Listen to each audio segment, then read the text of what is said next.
You know you should read it. You've always meant to. Perhaps the book has been sitting quietly on your shelf, or waiting patiently on a list you keep promising yourself you will return to. But there is never quite enough time. There is always something else to do. Another task. Another responsibility. Another bright distraction. And so the pages remain unopened. So tonight, let us tell you the story. Slowly, without hurry, without pressure, without expectation. Just the turning of events and the quiet unfolding of something old. This is Boring Classics. And tonight we begin with Dracula, a story written in the year 1897.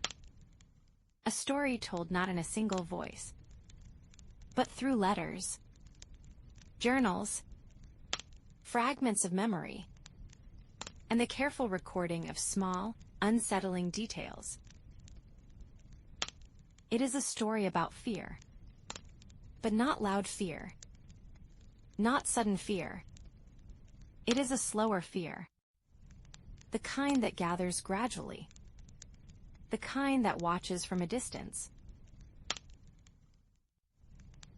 And it begins, far from England, far from comfort, in the mountains of Eastern Europe. Our story begins with a young English solicitor named Jonathan Harker. He is practical, orderly, careful with his notes. He travels east on business. Nothing more than that. At least, that is what he believes.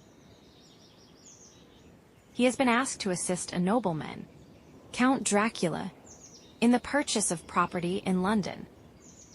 It is a professional matter, a simple transaction. Contracts, signatures, arrangements. And yet, the further he travels from home, the more the landscape begins to change. The city's thin. The roads narrow. The air cools. Mountains begin to rise in the distance, dark and patient against the horizon. Jonathan tells himself that travel often feels strange, that unfamiliar places always carry a certain weight. Still, there is something about these mountains, something that feels older than maps, older than borders, older than explanation.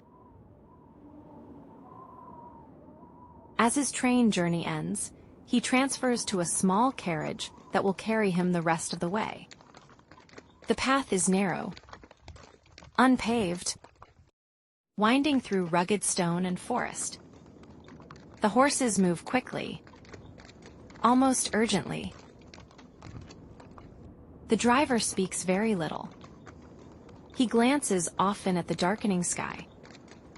Jonathan attempts polite conversation, but his words seem to fall into the cold air and disappear. The forest grows denser. The shadows stretch longer. And as twilight settles over the mountains, Jonathan begins to notice the silence. It is not the peaceful silence of the countryside. It is something else. Something attentive. As though the landscape itself is listening.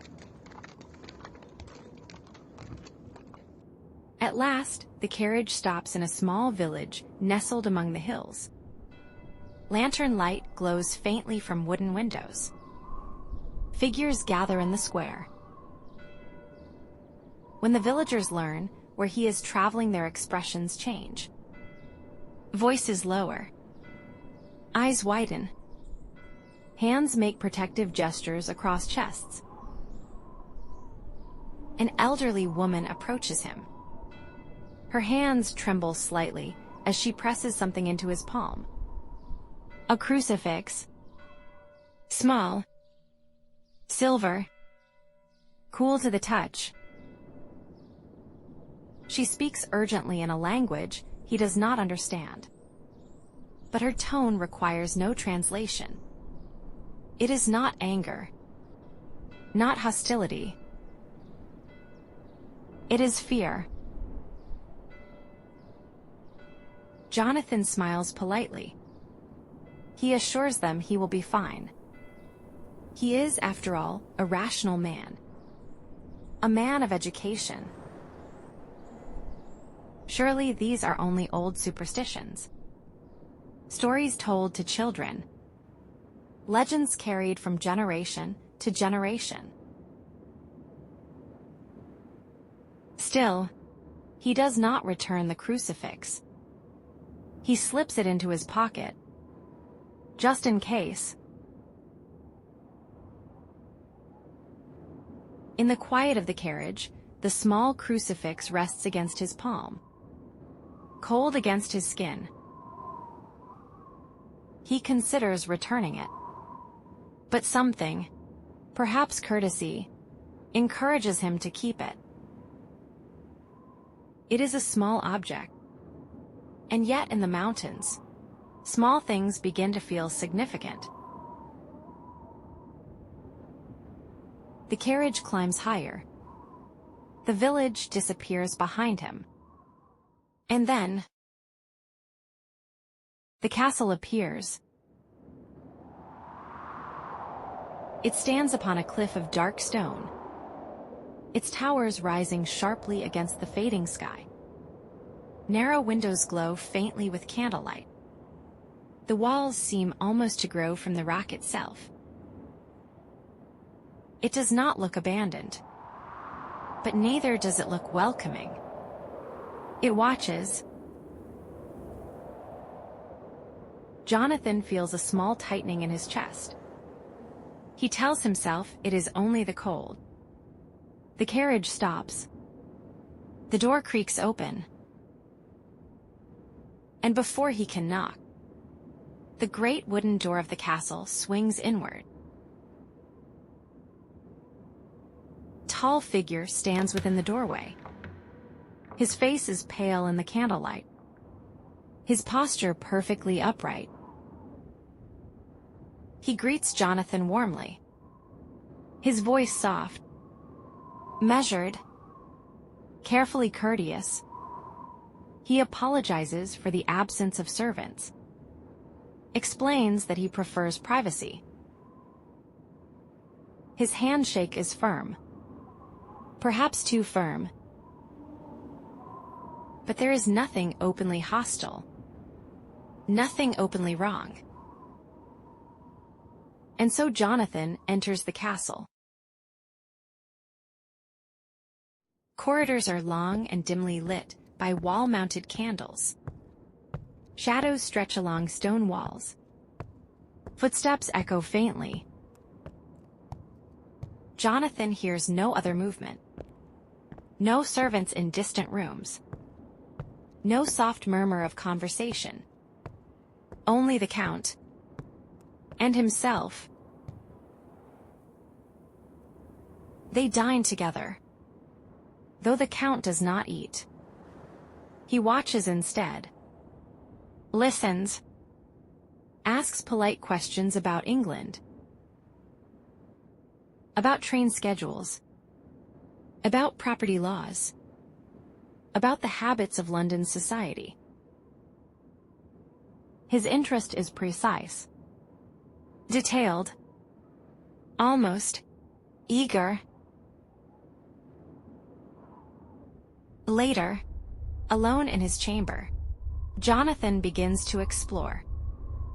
He tries the doors. They do not open. He looks to the windows. They are narrow, set high within thick stone walls, too high to climb down from safely. Quiet understanding begins to form. Not all at once, but gradually, like mist settling across the mountains. He is not free to leave. He is not a guest. He is a prisoner. One night, unable to sleep, Jonathan senses movement within the room. 3 women stand near his bed, their figures pale against the darkness. They move gracefully, almost dreamlike. Their smiles are gentle, but their eyes hold something hungry. They lean closer. The air grows colder. And just before their lips touch his skin, the Count appears, his voice sharp now, protective, possessive. Jonathan belongs to him. The women retreat into shadow, and the room grows still once more. Outside the castle walls, wolves gather beneath the moon. Their howls echo through the valley. Low, lonely, ancient. Jonathan stands at the narrow window, listening. The mountains stretch endlessly beyond the walls, dark and indifferent. And in that moment, he understands something simple and terrible. He is very far from home. And the night here is very long. Meanwhile, far from the mountains of Transylvania, life continues quietly in England. The sea moves gently against the shore. Waves rise and fall, rise and fall. In the town of Whitby, the air smells faintly of salt and damp stone. Seagulls circle lazily overhead. The sky is wide and pale. Here, Mina Murray writes letters to her fiancé, Jonathan Harker. She speaks of small things, of walks along the cliffs, of books she is reading, of her dear friend, Lucy Westenra.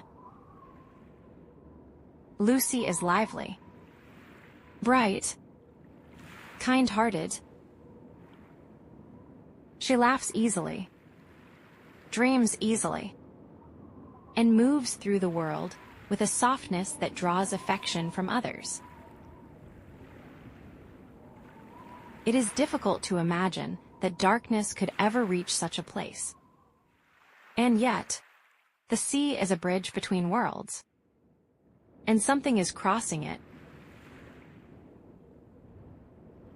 Out upon the dark waters of the North Sea, a ship makes its way toward England. Its name is the Demeter. A simple cargo vessel. Wooden masts. Weathered sails. The steady rhythm of rope and timber. But as it nears the English coast, something is wrong. When the ship is finally sighted through the fog, it drifts strangely. Unmanned. Unsteady.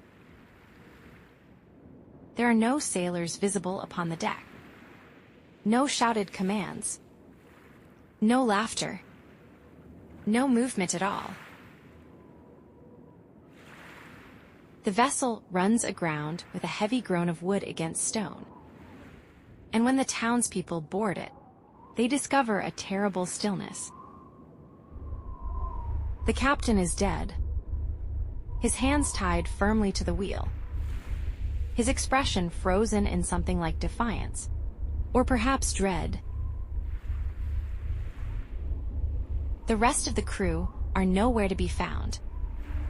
The ship's logbook remains, its pages fluttering faintly in the sea breeze. And within its careful entries, a story begins to unfold. At first, the entries are ordinary. Weather conditions, cargo notes, minor complaints about wind direction. Then, gradually, the tone shifts. One sailor vanishes during the night. Another claims to have seen a tall figure moving across the deck, though no one admits to leaving their quarters. There are whispers of something in the hold. Something large. Something silent.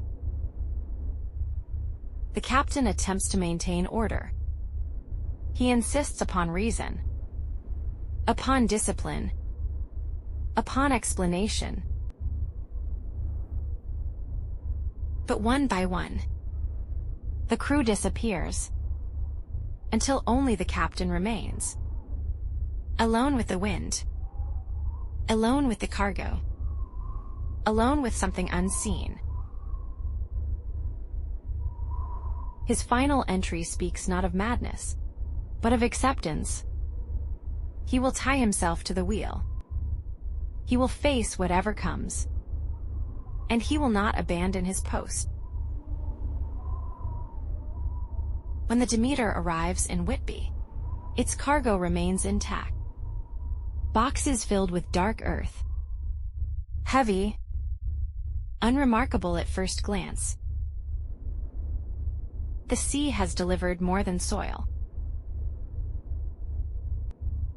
It has delivered a presence, and it has stepped quietly onto English ground. Not long after the ship's arrival, Lucy begins to sleepwalk. At first, it seems harmless. A habit from childhood. A passing phase. Mina discovers her standing by the open window one night. Her white gown pale in the moonlight. Her expression distant. Lucy speaks softly, as though answering someone who is not there. Her eyes are open, but they do not seem to see. Mina gently guides her back to bed. Tells herself it is only nerves. Perhaps excitement. But the following night, Lucy wanders farther. She is found in the garden beneath a tall tree, the moon casting long shadows across the grass. Her face is tilted upward, her breathing slow. There is a faint mark upon her throat, small, almost delicate, like the prick of a needle, or the bite of an insect. Mina does not understand it. She does not yet connect it to the ship, to the captain, to the vanished crew. But Lucy begins to weaken. Her cheeks lose their color. Her laughter grows softer. Her steps grow slower. Doctors are summoned. Explanations are offered. None satisfy. She is pale. Yes, but otherwise unharmed. Or so it seems. Eventually, Professor Abraham Van Helsing is called. He is older, observant, thoughtful. He does not dismiss what he cannot immediately explain. He listens. He watches. He notices the marks upon Lucy's throat. He notices the strange timing of her weakness. He notices the way the windows are often left open at night. He speaks quietly of protections, of garlic flowers placed near her bed, of crucifixes hung above the doorway. The others hesitate. These are old symbols, old beliefs. Old fears. But desperation softens skepticism. Garlic is placed near her pillow. Candles burn through the night. Friends sit vigil beside her. For a time, she improves. Her color returns slightly. Her breathing steadies. And hope rises with it. But hope is fragile. One evening, a window is left open. Just slightly. A mother removes the garlic, not understanding its purpose. And in the quiet hours before dawn, something enters. Lucy weakens once more deeply than before.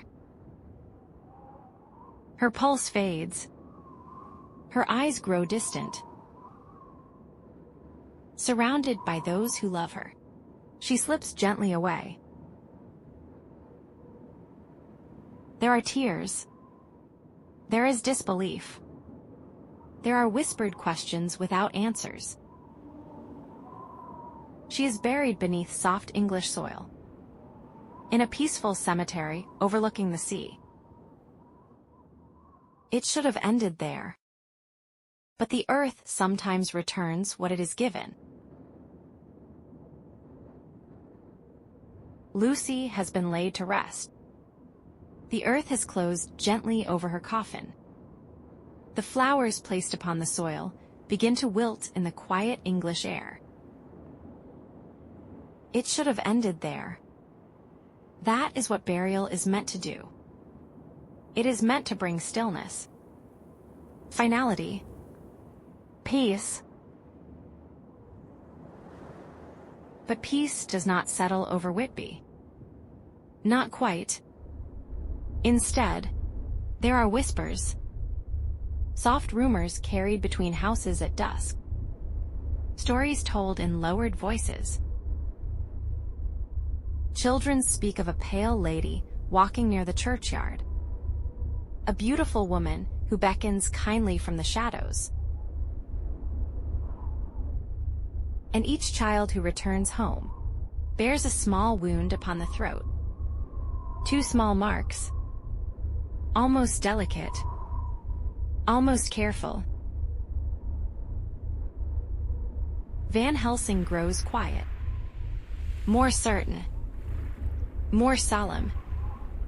The old stories he once studied in distant lands are no longer distant. They are here. In England. Walking beneath familiar skies. And what arrived upon the Demeter has begun its quiet work. The night, it seems, has crossed the sea. Van Helsing listens to these stories without interruption. He does not dismiss them as superstition. He does not laugh them away.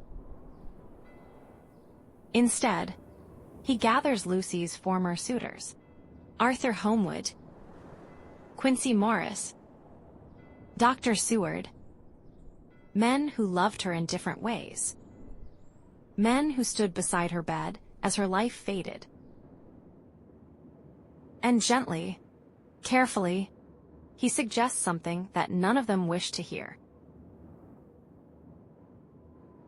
Lucy must be visited once more. Her tomb must be opened. They go at night. The graveyard is quiet. Moonlight rests softly upon the stones. The wind moves faintly through the grass. There is no anger in the air. Only heaviness.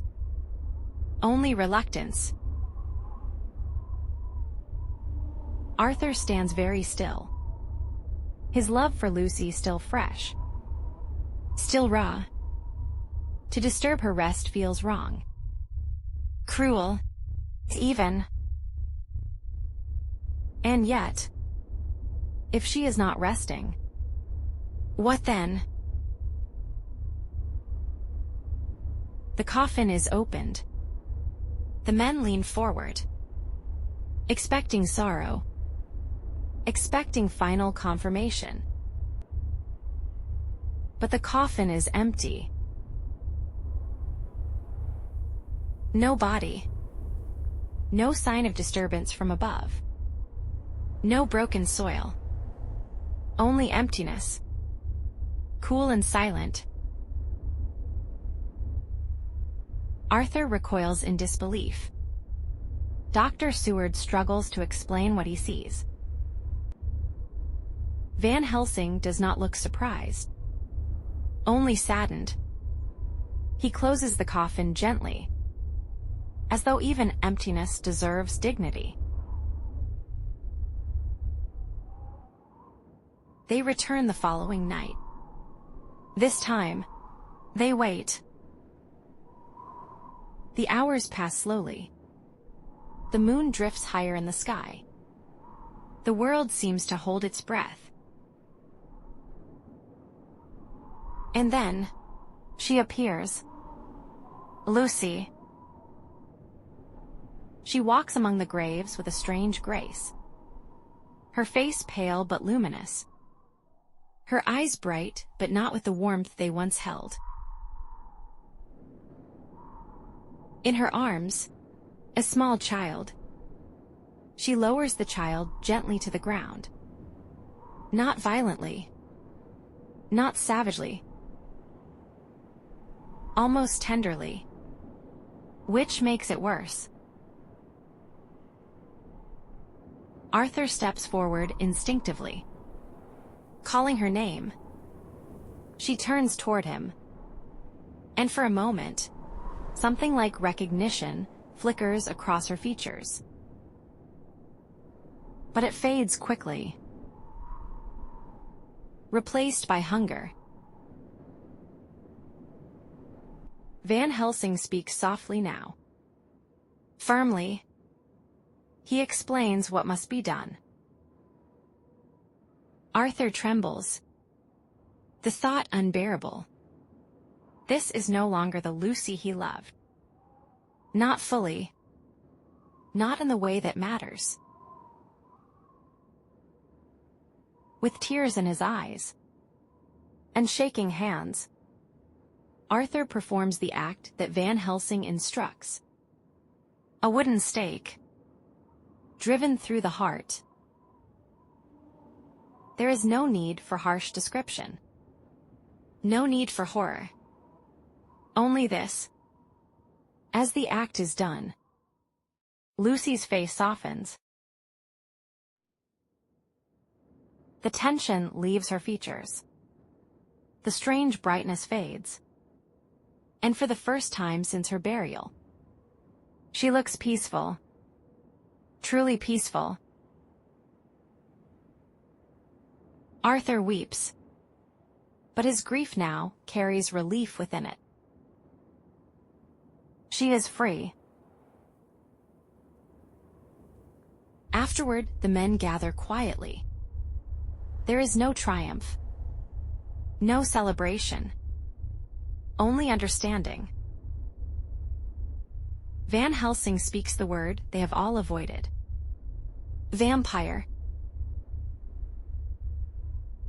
He explains that the Count, the foreign nobleman, is not merely eccentric, not merely strange.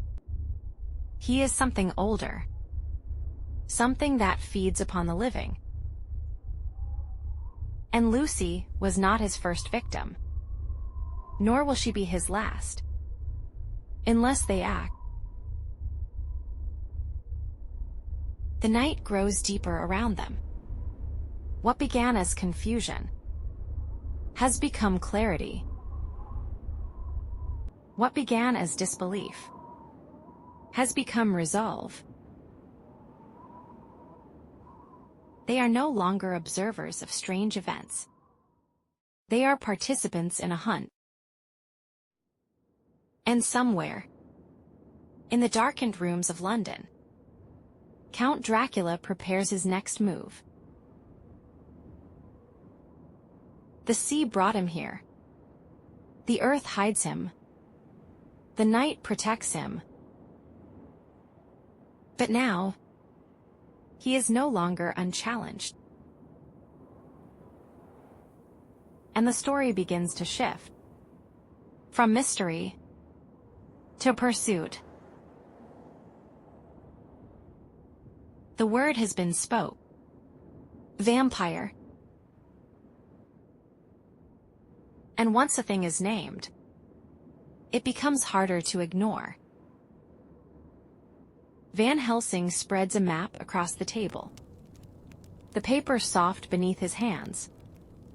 Ink lines marking borders and coastlines. England.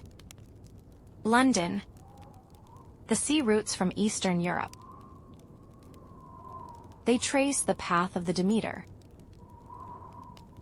From Transylvania. Across dark waters. Into Whitby's harbor. This was not an accident. Not coincidence. It was a journey planned with patience. Count has not wandered into England. He has relocated. And he has brought with him boxes filled with earth from his homeland.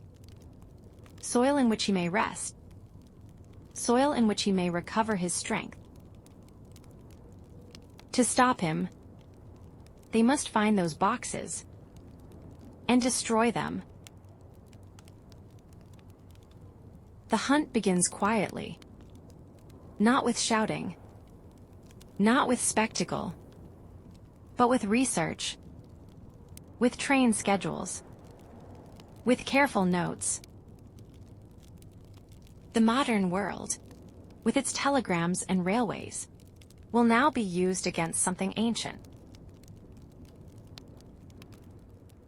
They gather in lamplit rooms late into the night. Mina sits among them now. Her presence steady. Her mind sharp. She listens carefully as the men speak. As plans are formed. As addresses are listed.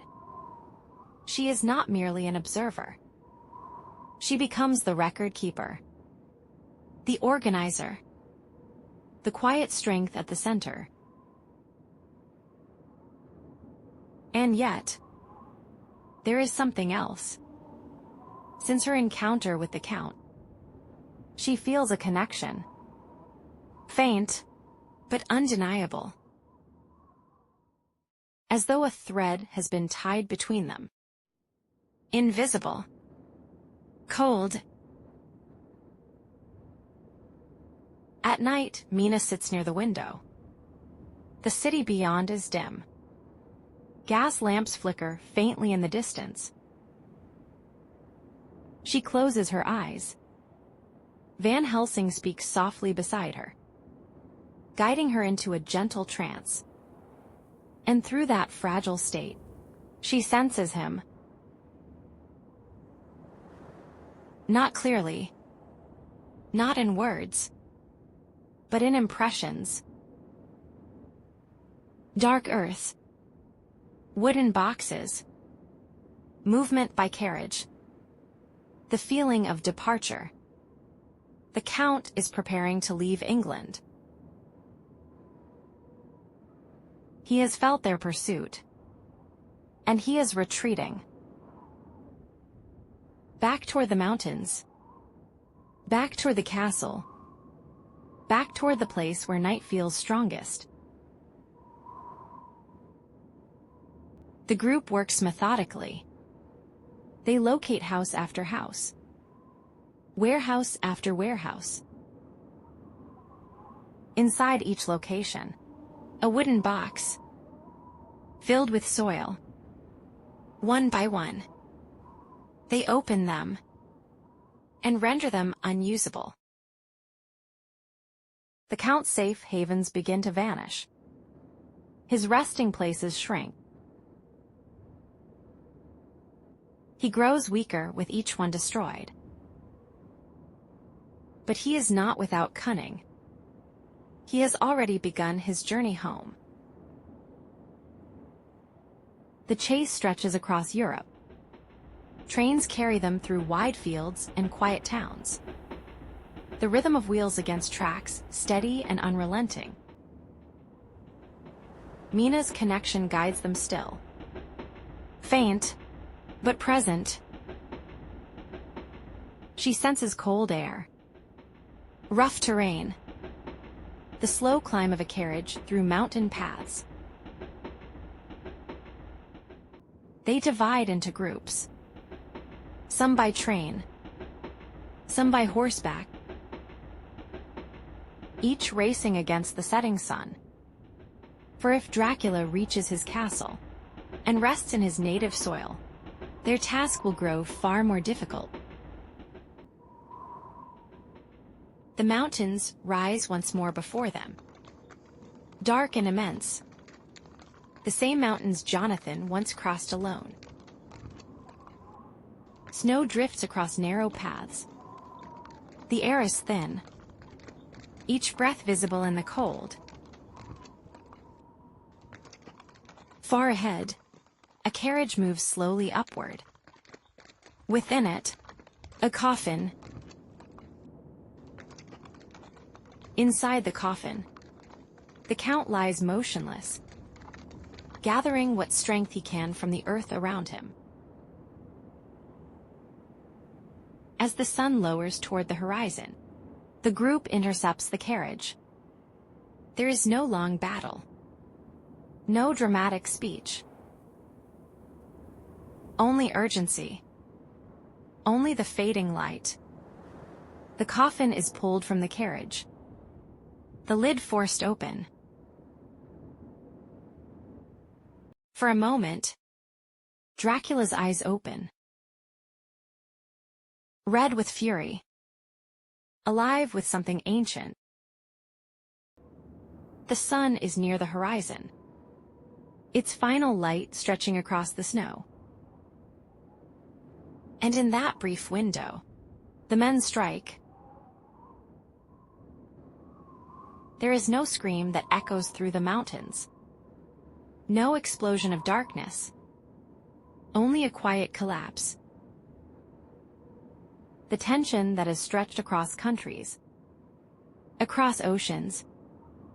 Across nights without rest. Releases. The Count's form grows still. Truly still. And as the sun dips below the horizon, the long pursuit ends. The mountains remain. Unmoved. Unchanged. The wind moves softly across the snow. Jonathan and Mina stand together at last. No longer separated by letters and fear. Arthur breathes more easily. Lucy's memory, now gentle instead of haunted. The world continues. Cities glow again with evening lamps. Ships cross the sea. Trains move along their iron paths. And yet, for those who face the Count, something has shifted. They have seen what hides behind ordinary life. And they have chosen to stand against it. The mountains grow quiet once more. The wind moves softly over stone and snow. The castle stands as it always has. Silent. Unchanged. The Count is gone. His long shadow lifted from England. His restless journey ended at last.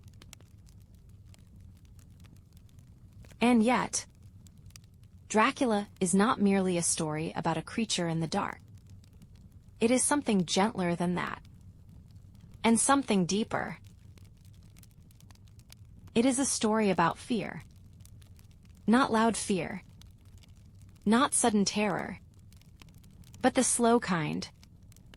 The kind that enters quietly. The kind that crosses oceans without being noticed. When Bram Stoker wrote this tale in the late 19th century, the world was changing rapidly. Trains connected distant cities. Telegrams carried messages faster than ever before. Ships moved goods and people across continents. The modern age was arriving. Brilliant, efficient, restless. And with every new invention came a quiet uncertainty. What else might cross those same routes? What unseen things travel alongside progress? Dracula arrives not with thunder, but by ship, by train, by careful planning. He adapts. He studies London society. He learns its systems. He blends into its streets. The monster in this story is not wild chaos. He is patient, intelligent, deliberate, and perhaps that is what made him unsettling. There is another thread woven gently through this tale. It is not only about darkness. It is about companionship. Jonathan survives because others believe him. Lucy is mourned because she is loved. Mina becomes the quiet center of strength for the group. When fear enters the world of this story, it does not face a single hero. It faces friendship, collaboration, shared resolve. Letters are written. Plans are made. Hands are joined in quiet agreement. And so the long night is not endured alone. Perhaps that is why the story still feels familiar. Because even now, in our own modern world, there are uncertainties, changes, movements we do not fully understand. The pace of life remains quick. The sea lanes busier than ever. The information faster still. And sometimes, it can feel as though the world shifts before we have adjusted to the last change. But like the characters in this story, we rarely face those shifts entirely alone. There are friends, family, communities, small circles of trust. And often, it is quiet cooperation, rather than dramatic heroism, that carries us through. Dracula, at its heart, is not only about the undead. It is about endurance, about belief in one another, about choosing to act when confusion could have led to retreat. It is also a reminder of balance. The novel places ancient superstition beside modern science, garlic beside medical transfusions, crucifixes beside railway timetables. Neither alone is enough. It is the combination of knowledge, old and new, that allows the darkness to be understood. And perhaps that balance is something we still seek today. Progress without forgetting wisdom. Innovation without abandoning humanity. As the candle burns lower, and the pages of this story rest once more, we are left not with terror, but with quiet resolution. The night was long. Yes, there were losses, moments of doubt, moments of sorrow. But morning came, as it always does. The mountains remained. The sea continued its patient rhythm. London returned to its daily movement. And life, in its ordinary way, carried on. Stories like this endure, not because they frighten us, but because they reflect us. They give shape to uncertainties. They offer language to quiet fears. They remind us that darkness can be faced, not alone, but together. So tonight, as you rest, perhaps let the story settle gently, not as a tale of horror, but as a reminder that even long nights end. That even unfamiliar shadows can be understood.